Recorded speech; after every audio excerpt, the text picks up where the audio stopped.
ময়নাগুড়ির ঝড়ের ভয়ঙ্কর স্মৃতি ভুলতে না ভুলতে ফের জলপাইগুড়ি জেলায় ব্যাপক ঝড়ে ক্ষতিগ্রস্ত ধূপগুড়ির বেশ কয়েকটি এলাকা। কারো রান্নাঘর সহ খাবার সামগ্রী তছনছ হয়েছে, তো কারো শোবার ঘরের ওপর ভেঙেছে গাছ। এমনই দৃশ্য দেখা গেল ধূপগুড়ির পূর্ব মাগুরমারি গ্রাম পঞ্চায়েতের 22 শালা সহ বেশ কয়েকটি এলাকায়।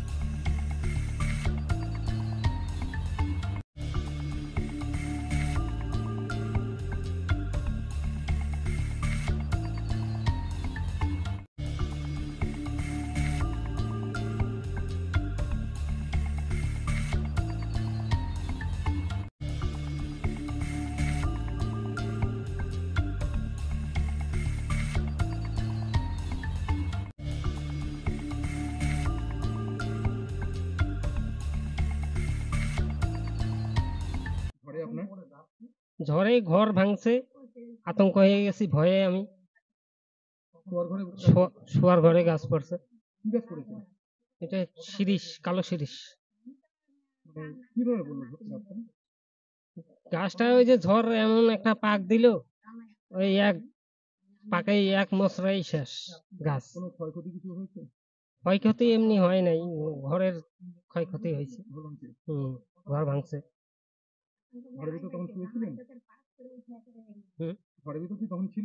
ঘরের ভিতরে আমরা 3 জন সদস্য ছিলাম। মানে কারো কোনো ক্ষতি হয়নি? মানুষের ক্ষতি হয়নি, ঘরটাই ভাঙছে। এখন কি চাচ্ছেন? এখন কি সুযোগ যদি কিছু পাওয়া যায়, পঞ্চায়েতের আন্ডারে যদি কিছু হয়। পঞ্চায়েত বাসী কি দেখা করতে এসেছিল? পঞ্চায়েত আসছিল, আশ্বাস দিয়েছে। একটু পরে আসবে বলছে। আবার কি নাম আপনার? আনন্দ বৈরাগী। বাড়ি? বাড়ি পূর্ব মাগুরমারি বাচ্চালা। কি হয়েছে? ওই ঝড়ে ভাঙ্গা নিচ্ছে সবকিছু, ঘর ভাঙছে ঝড়ে। ওই পাশে আমার বাড়ি আছিল নতুন এসে, এখানে বাড়ি করছি ইয়ে বন্ধন নিচ্ছি 1 লাখ টাকার, ওই যে কি জানি এটা নিচ্ছি 1 লাখ টাকা। তারপরে যে ঘর ভাঙ্গে ভাঙছে। কি ঘর ভাঙছে? রান্নাঘর পুরো ভেঙে গেছে।